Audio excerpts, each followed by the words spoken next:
सब कहते हैं ये घर बहुत खुशहाल है, पर किसी ने उस बुजुर्ग औरत की खामोशी नहीं देखी। घर की वो औरत जो धीरे धीरे खामोश हो गई। इस घर में एक बुजुर्ग औरत रहती है जिसे सब जानते हैं, लेकिन शायद कोई पूरी तरह समझता नहीं। वो सुबह बहुत जल्दी उठ जाती है, अलार्म से नहीं, आदतों से। बरसों से वही आदतें जो उसने तब डाली थी जब पूरे घर की जिम्मेदारी उसके कंधों पर हुआ करती थी। आज उसके हाथ कांपते हैं, पैरों में दर्द रहता है, पीठ झुक गई है, पर मन अब भी घर के हर कोने में बसा हुआ है। वो उठकर सबसे पहले घर की तरफ नजर डालती है, सब ठीक है या नहीं।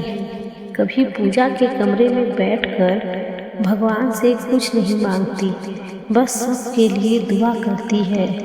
खुद के लिए मांगना कब का भूल चुकी है। जिस रसोई में कभी उसके बिना कुछ नहीं पकता था, आज वही वो चुपचाप खड़ी रहती है। कोई कहता है माँ रहने दो, अब जरूरत नहीं, और वो मुस्कुरा देती है, पर उस मुस्कान के पीछे एक खालीपन छुपा होता है।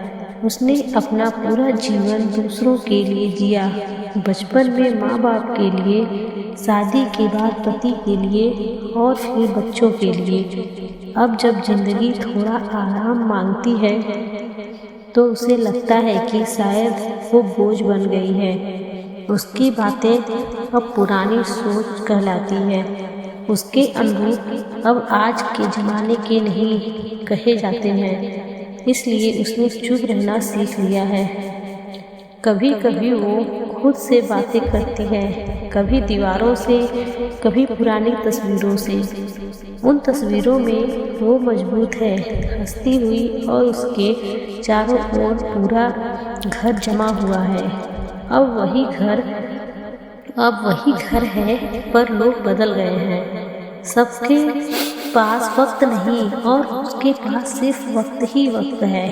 वो बस इतना चाहती है कि कोई उसके पास बैठ जाए, बिना मोबाइल देखे, बिना जल्दी में, बस पूछ ले, अम्मा आज आप कैसी हैं। जिस दिन वो सच में चुप हो जाएगी, उस दिन घर को एहसास होगा कि उसने क्या खो दिया।